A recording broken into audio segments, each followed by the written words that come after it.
Hello friends, welcome to Agrinuverse YouTube channel. आज हम एक बहुत ही इम्पोर्टेंट और इंटरेस्टिंग टॉपिक लेके आए हैं, स्टोर्ड ग्रेन पेस्ट। ये टॉपिक सभी कॉम्पिटिटिव एग्ज़ाम्स के लिए बहुत ही इम्पोर्टेंट है। तो चलिए बिना टाइम वेस्ट किए शुरू करते हैं और स्टेप बाय स्टेप समझते हैं कि कौन से इंसेक्ट ग्रेन को स्टोर करने के बाद उसमें डैमेज करते हैं और उनसे बचाव कैसे पॉसिबल है और इसमें कौन कौन से पेस्ट आते हैं। तो आज के इस वीडियो में हम rice weevil, lesser grain borer और खपरा बीटल के बारे में डिस्कस करेंगे। तो चलिए शुरू करते हैं। सबसे पहले हम बात करते हैं स्टोर ग्रेन पेस्ट क्या होता है। तो सबसे पहले देखें तो स्टोर ग्रेन पेस्ट क्या होते हैं कि जब हम क्या करते हैं खेतों से अपने ग्रेन जैसे गेहूँ, चावल, दालें, इनको क्या करते हैं गोडाउन या घरों में स्टोर करते हैं। तो कुछ इंसेक्ट क्या करते हैं ग्रेन को खाने के लिए वहाँ आ जाते हैं। इन्हें हम क्या कहते हैं store grain pest. Store grain pest से क्या होगा कि इसके नुकसान देख लेते हैं। जैसे वेट कम हो जाता है ग्रेन का अपना, उसकी क्वालिटी ख़राब हो जाती है। सीड अगर है तो वो जर्मिनेट नहीं हो पाएगा, ह्यूमन कंजप्शन के लिए नहीं बचता है। अब इसमें हम देख लेते हैं कि स्टोर ग्रेन पेस्ट एक इंसेक्ट या कोई एनिमल है जो कि क्या करता है स्टोर में रखे हुए ग्रेन को डैमेज कर देता है, उसे इन्फेस्ट कर देता है। ये इंसेक्ट ग्रेन को खा जाते हैं जिससे ग्रेन की क्वालिटी और ख़राब हो जाती है। उसकी मार्केट वैल्यू भी क्या हो जाती है, गिर जाती है। उसकी जो क्वालिटी वो रिड्यूस हो जाती है और मार्केट वैल्यू भी गिर जाती है। अब नेक्स्ट हम देख लेते हैं major insect pest of stored food. Store grain pest दो मेन ऑर्डर से बिलोंग करते हैं। जो मेजर इंसेक्ट है अपने वो दो मेन ऑर्डर से बिलोंग करते हैं। कौन कौन से हैं अपने वो कोलियोप्टेरा और लेपिडोप्टेरा। कोलियोप्टेरा में अपनी जितनी बीटल्स है वो सब आती है और लेपिडोप्टेरा में अपनी मोथ एंड बटरफ्लाइज आते हैं। अब नेक्स्ट हम देख लेते हैं यही वो दो ग्रुप है वे सबसे ज़्यादा पोस्ट हार्वेस्ट के बाद स्टोरेज में ग्रेन को डैमेज करते हैं। अब पेस्ट को अपन उनके फीडिंग बिहेवियर के बेस पर दो पार्ट में डिवाइड करते हैं, इंटरनल फीडर और एक्सटर्नल फीडर। तो जैसा कि नाम से ही स्पष्ट है, इंटरनल मतलब क्या हो जाएगा अंदर, ग्रेन के अंदर रहने वाले। लार्वा या प्यूपा जो होते हैं ये ग्रेन के अंदर रहते हैं और क्या करते हैं जो अपना फीमेल इंसेक्ट होता है अनाज के अंदर या उसके ऊपर अंदर। इसमें क्या होता है लार्वा जो होता है ग्रेन के अंदर चला जाता है, वहाँ पर जाकर नुकसान करता है।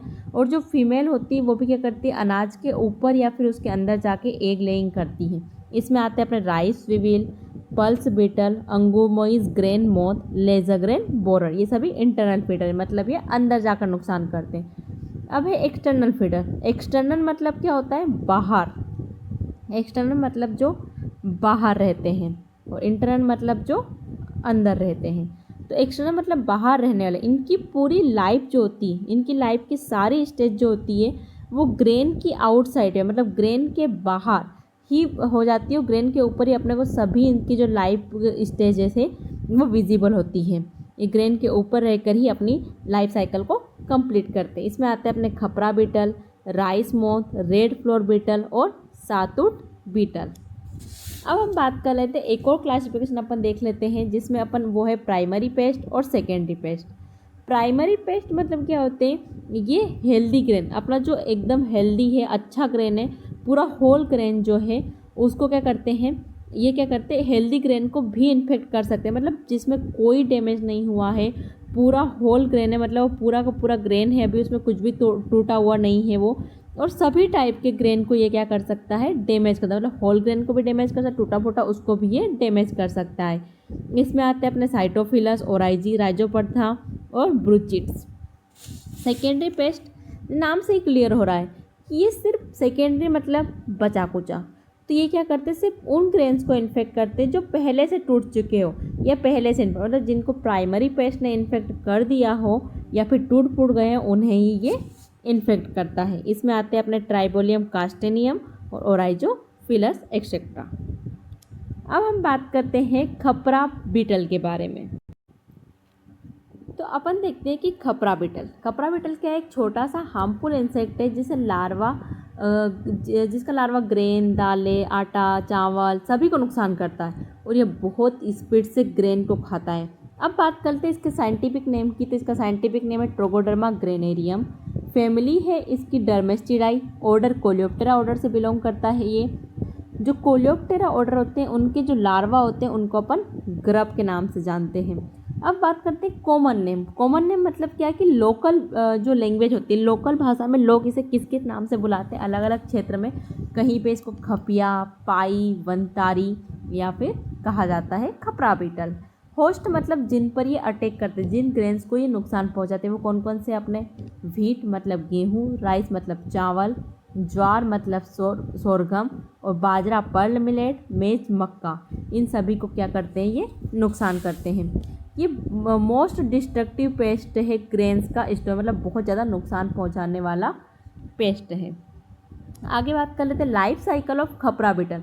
खपरा बीटल की लाइफ साइकिल के बारे में बात करते हैं। इसमें कंप्लीट मेटामॉर्फोसिस पाई जाती है, मतलब इसमें लाइफ की चारों स्टेज पाई जाती हैं, एक लार्वा, प्यूपा, एडल्ट। एक से जो लार्वा की वो टाइम लगता है वो 3 to 14 डेज, लार्वा से प्यूपा बनने में 20 to 30 डेज और प्यूपा से एडल्ट 2 to 5 डेज। अब हम बात करते हैं इसके डैमेज के बारे में। तो खपरा बीटल जो है ये पेस्ट सिर्फ ऊपर की मतलब 50 सेंटीमीटर लेयर के अनाज को डैमेज करता है, मतलब जितनी 50 सेंटीमीटर लेयर होती है ग्रेन की उसको डैमेज करता है। जब लार्वा का सेवियर अटैक मतलब बहुत ज़्यादा मात्रा में अटैक होता है तो पूरा ग्रेन जो होता है फ्रास बन जाता है। फ्रास मतलब कि पूरा ग्रेन को क्या करते हैं पाउडर फॉर्म में चेंज हो जाता है वो। इसका डैमेज सिर्फ इसमें क्या करता है जो लार्वा होता है वही डैमेज करता है, इसकी जो एडल्ट होती है वो डैमेज नहीं कर, बीटल जो होती है हार्मलेस होती है। बाकी में क्या होता है कि बीटल्स में एडल्ट डैमेज करता है, लेकिन इसमें क्या होता है कि एडल्ट डैमेज नहीं करता, इसका जो सिर्फ लार्वल स्टेज है वही डैमेज करती है। ये क्या करता है जो ये अपन अभी देखा था कि सेकेंडरी पेस्ट है। सेकेंडरी पेस्ट है मतलब या उसमें ग्रेन जो होल ग्रेन होता है उसमें बोर नहीं करता है, मतलब उसमें छेद नहीं करता, बल्कि जो टूटी हुई ग्रेन है उन पर ही ये फिट करता है। अब एक और इम्पोर्टेंट पॉइंट अपन देखते हैं कि हाई टेम्परेचर और लेस ह्यूमिडिटी पर ये ग्रब डैमेज करता है, मतलब बहुत ज़्यादा टेम्परेचर होगा या बहुत कम ह्यूमिडिटी मतलब बहुत कम नमी होगी तो ये ग्रब क्या करेगा डैमेज करेगा। और सबसे ज़्यादा मैक्सिमम डैमेज की हम बात करें तो इसका जो मैक्सिमम डैमेज देखा जाता है वो देखा जाता है जुलाई से अक्टूबर के टाइम पे, क्योंकि जुलाई में क्या होता है ह्यूमिडिटी ज़्यादा रहती है, तो जुलाई से अक्टूबर के टाइम पे इसका मैक्सिमम डैमेज देखा जा सकता है। तो सब खपरा बीटल को अपन देख लेते हैं नॉर्मल कि ये मतलब बहुत ही डिस्ट्रक्टिव पेस्ट है, ये अपने ग्रेन्स को नुकसान पहुंचाता है। और एक सेकेंडरी पेस्ट है, टूटे फूटे ग्रेन को नुकसान पहुंचाता है। इसको अगर बहुत टेम्परेचर या हाई ह्यूमिडिटी मिल गई, लेस ह्यूमिडिटी और हाई टेम्परेचर मिल गया तो ये क्या करेगा वहाँ पर नुकसान ज़्यादा करेगा और इसका लार्वा नुकसान करता है, इसकी एडल्ट नुकसान नहीं करती है। और जुलाई टू अक्टूबर के टाइम पे इसका जो है वो डैमेज बहुत ज़्यादा देखा जाता है। ये है हमारी खपरा बीटल। जितने भी स्टोर ग्रेन पेस्ट है सभी का जो हमने कंट्रोल है वो एक साथ वीडियो के अंत में अपन देखेंगे। तो सभी जितने भी अपने स्टोर ग्रेन पेस्ट उनको अपन पहले देख लेते हैं कि वो कैसे होते हैं, डैमेज कैसा है, और सभी का एक साथ अपन कंट्रोल देखेंगे। तो नेक्स्ट पेस्ट की हम बात करते हैं। तो ये हमारा नेक्स्ट पेस्ट है राइस विविल। ये पेस्ट भी राइस, गेहूँ और दालें खाता है। इसका लार्वा भी क्या करता है ग्रेन को खाकर खोखला कर देता है और ये नुकसान पहुंचाता है। अब बात कर लेते हैं इसके साइंटिफिक नेम की। इसका साइंटिफिक नेम साइटोपिलस ओराइजी, ये कोलियोप्टेरा ऑर्डर से बिलोंग करता है और इसकी फैमिली है कुरकुलिनोडाई। कॉमन नेम की बात करें जो लोकल लैंग्वेज में इनको जाना जाता है घुन, किला, घनेरा, सुंड वाली सुसुरी। आप हमें कमेंट करके बताइए कि आपके यहाँ इस पेस्ट को किस नाम से जाना जाता है। अब बात करते हैं इसके होस्ट मतलब जिन पर ये अटैक करता है, वो है राइस, चावल, व्हीट, गेहूँ, बार्ले, मेज और ज्वार, सोरगम, इन सभी पर ये क्या करता है, इन सभी पर ये अटैक करता है। सबसे पहले इसको क्या हुआ था कि जो राइस विविल है इसको सबसे पहले राइस पर खोजा गया था, इसलिए इसका नाम पड़ गया, रखा गया था राइस विविल। नहीं तो फिर ये व्हीट, बार्ले, मेज को भी नुकसान पहुंचा रहा है, लेकिन सबसे फर्स्ट रिपोर्टेड इसको किया था वो राइस पे किया था, इसीलिए इसका नाम है राइस विविल, साइटोपिलस ओराइजी। ये क्या करता है, ये क्या होता है ह्यूमिड क्लाइमेट प्रेफर करता है, मतलब जहाँ पर नमी होगी वहाँ पर ज़्यादा अटैक करता है। और एक बात करें हम इसको पहचानने, मतलब राइस विविल को पहचानने का सबसे अच्छा तरीका है कि इसके सर के आगे की तरफ इसमें देखो एक most identified presence of rostrum. Rostrum क्या होता है कि इसके सर के आगे की तरफ नाक जैसी बड़ी हुई संरचना होती है जिसे रोस्ट्रम कहते हैं। इसी रोस्ट्रम की वजह से राइस विविल ग्रेन में छोटा सा होल करके अंदर अंडे देते हैं। इसके होता है कि नाक के आगे बड़ी हुई जो संरचना होती है वो उसको अपन बोलते हैं रोस्ट्रम, उसी की वजह से ये उसमें छेद कर सकता है। Head is protrude into about rostrum, और इसमें सबसे ज़्यादा मोस्ट इंजरियस स्टेज में सबसे ज़्यादा नुकसान पहुंचाने वाली स्टेज है वो है ग्रब, मतलब इसका भी लार्वा सबसे ज़्यादा नुकसान पहुंचाता है। अब बात करते हैं राइस विविल की लाइफ साइकिल के बारे में। तो इसमें भी कंप्लीट मेटामॉर्फोसिस पाई जाती है, मतलब 4 स्टेज, एक लार्वा, प्यूपा और एडल्ट इसमें पाए जाते हैं। नेक्स्ट बात करते हैं इसके डैमेज के बारे में कि ये कैसे डैमेज करता है, अपन इसके डैमेज को कैसे पहचानेंगे कि वहाँ पर राइस विविल का डैमेज हुआ है। तो इसमें एडल्ट और लार्वा दोनों ग्रेन्स को डैमेज करते हैं। मोस्टली ग्रब करते हैं लेकिन नुकसान दोनों करते हैं। इससे क्या होगा, जिससे वो मतलब ये कहते हैं दोनों डैमेज करते हैं। और अगर बहुत सारा ज़्यादा डैमेज वहाँ पे किया है तो ये ह्यूमन कंजप्शन के लिए और सीड पर्पस के लिए, मतलब ना तो खाने लायक रह जाता है और ना ही इसकी अपन सोइंग कर सकते, दोनों के लिए ये वेस्ट हो जाता है, मतलब दोनों के लिए अपन इसको यूज़ नहीं कर सकते हैं। ये ग्रब क्या करते हैं, ग्रेन में क्या कर देते हैं, ये टीनी होल बना देते हैं, वही उसका जो प्रोस्ट्रम होता है उसकी हेल्प से उसमें होल बना देते हैं। ये सीड पर्पस के ग्रेन्स को भी ख़राब कर देते हैं, मतलब ये कहते हैं अगर बहुत ज़्यादा डैमेज हुआ है तो उस जो अपना ग्रेन है, जो सीड है, अपन उसको सोइंग के लिए यूज़ नहीं कर सकते। और इसका सब मोस्टली जो डैमेज होता है वो होता है जुलाई टू नवंबर के टाइम पे। ये बहुत ज़्यादा, वैसे तो पूरे साल एक्टिव रहता है लेकिन मोस्टली जो सीरियस डैमेज करता है वो जुलाई टू नवंबर के टाइम पे करता है। अपनी खपरा बीटल भी जुलाई टू अक्टूबर कर रही थी, राइस विविल भी जुलाई टू नवंबर ही कर रही है। अगर मतलब इसको क्या होता है कि फेवरेबल कंडीशन मिलती है तो ये क्या कर देता है, इसकी जो respiration heat spot dry heating की वजह से क्या होता है, इसको फेवरेबल कंडीशन मिलती है तो ये बहुत बड़ी संख्या में पाए जाते हैं। Due to respiration heat spot and dry heating are found in the grains. तो ये हो गया अपन राइस विविल के बारे में पूरा ये। अब बात करते हैं हम, अगला पेस्ट है अपना laser grain borer. Laser grain borer जिसका साइंटिफिक नेम है राइजोपरथा डोमिनिका, ऑर्डर है कोलियोप्टेरा और फैमिली है बोस्ट्रीचिडाई, ये फैमिली से बिलोंग करता है। कॉमन नेम जो बात करें तो इसे लाल सुरही, थुनथुन, हिंद सुरही के नाम से जाना जाता है। अब होस्ट जिन पर ये अटैक करता है wheat, rice, maize, jowar, barley, gram, flour and dried food, मतलब ये क्या करता है, जो ड्राई फूड होते हैं उन पर भी अटैक करता है। अंधेरा होता है या नमी होती वहाँ पर इनका अटैक ज़्यादा होता है, मतलब एक इनका क्या होता है, जहाँ पर भी डार्क या मॉइस्ट प्लेस होगा वहाँ पर ये अटैक करेंगे। और इनका जो एग होता है वो पियर शेप का होता है और इनिशियल स्टेज में वो वाइट कलर का होता है, बाद में वो पिंकिश कलर में चेंज हो जाता है। नेक्स्ट हम बात करें इसके लाइफ साइकिल की। इसमें भी कंप्लीट मेटामॉर्फोसिस पाई जाती है, मतलब लाइफ की चारों स्टेज, एक लार्वा से प्यूपा बनता है और प्यूपा से एडल्ट, ये चारों स्टेज इसमें पाई जाती है लेज़र ग्रेन बोरर। तो खपरा बीटल में भी चारों स्टेज थी, राइस विविल में भी और लेज़र ग्रेन बोरर, क्योंकि ये सभी कोलियोप्टेरा ऑर्डर से बिलोंग करते हैं और कोलियोप्टेरा के जो कीट होते हैं उनमें सभी में कंप्लीट मेटामॉर्फोसिस पाई जाती है। अब इसके डैमेज की बात कर लेते हैं। तो इसमें जो है ग्रब और बीटल दोनों ही डैमेज करते हैं, लेकिन जो हमारी बीटल है, बीटल वो क्या करती है, ग्रब से ज़्यादा डैमेज करती है। मतलब इसमें क्या होगा, खपरा बीटल में क्या हो रहा था, ग्रब ज़्यादा डैमेज करता लेकिन बीटल नहीं कर रही थी। और राइस विविल में भी ग्रब ज़्यादा डैमेज करता, बीटल कम कर रही, लेकिन लेज़र ग्रेन बोरर में बीटल ज़्यादा अटैक करती है ग्रब की तुलना में। इसमें क्या होती है, जो बीटल है वो पूरे ग्रेन्स को क्या करती है, फ्रास में कन्वर्ट कर देती है, मतलब पूरा का पूरा पाउडर में चेंज कर देती है। अब बात करें तो इसमें ग्रब सिर्फ क्या होता है, स्टार्ची पार्ट को खाता है। जो ग्रब होता है वो सिर्फ जो स्टार्ची पार्ट होता है प्लांट का उसको खाता है, और जो वो होती है अपनी एडल्ट बीटल जो होती है वो पूरे ग्रेन को क्या करती है, पाउडरी फॉर्म में चेंज कर देती है। अब जो इसका सीरियस डैमेज कब होता है, मई टू अगस्त के टाइम पे इसका सीरियस डैमेज होता है, मई से अगस्त के बीच में ये सबसे ज़्यादा नुकसान पहुंचाता है। तो आज हमने ये 3 अपने पेस्ट पढ़े, कौन कौन से, rice weevil, laser grain borer और खपरा बीटल। नेक्स्ट हमारा जो वीडियो है उसमें हमारे जो बचे हुए पेस्ट उनके बारे में बात करें, लेकिन इस वीडियो में हम इसके कंट्रोल और जो प्रिवेंशन है उनके बारे में देखते हैं कि अपन इसको कैसे कंट्रोल कर सकते हैं या इनके अटैक को कैसे रोका जा सकता है। तो स्टोरेज कंडीशन में ग्रेन को केवल इंसेक्ट नहीं बल्कि अपने जो रेट है, चूहे हैं, इंसेक्ट, माइट, माइक्रो ऑर्गेनिज्म, ये सभी नुकसान पहुंचाते हैं।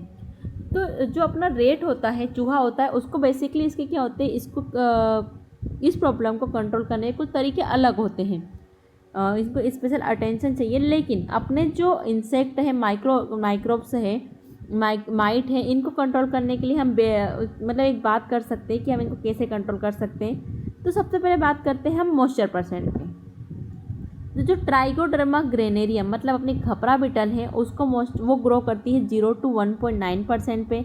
राइजोपरथा डोमिनिका मतलब अपनी कौन है, लेजर ग्रेन बोरर, वो 9 to 10%। Rice weevil Sitophilus oryzae 9.5 to 11%।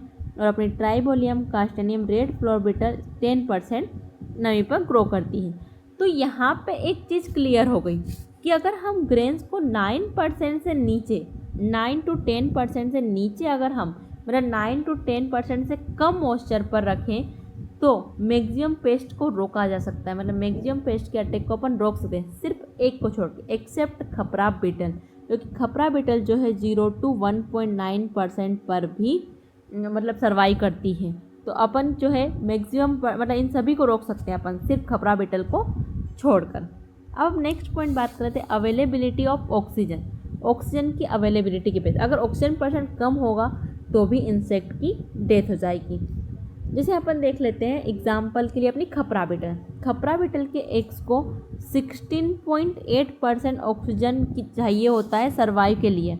अगर ऑक्सीजन लेवल इसे कम कर दिया जाए तो उसका मल्टीप्लिकेशन रुक जाएगा। तो अपन खपरा बिटल को मॉइस्चर परसेंट से कंट्रोल नहीं कर पा रहे थे, लेकिन अगर हमने ऑक्सीजन की वहाँ पर कंट्रोल कर लिया, ऑक्सीजन को कम कर दिया, तो हम खपरा बिटल को भी कंट्रोल कर सकते हैं।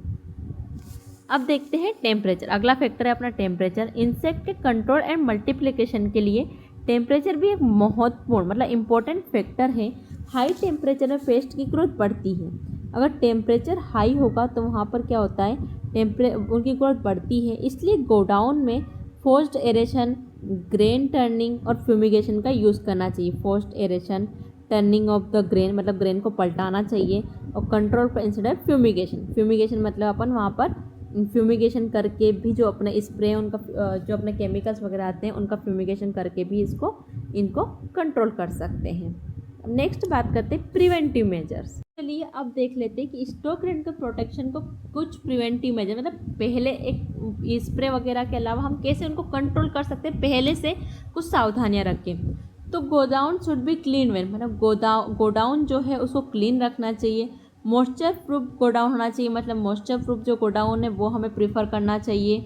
जो उसकी दीवारें हैं, फ्लोर, वॉल्स, उनको क्या करना चाहिए, दीवारें हैं, छत है, फर्श है, उनके क्रैक्स को, जो क्रैक होते हैं, होल होते हैं, उन्हें सीमेंट से भर देना चाहिए। जिससे क्या होगा, वहाँ पर अगर पहले से कुछ है तो वो वहाँ पर नहीं रहेंगे, वहाँ पर नमी नहीं आएगी।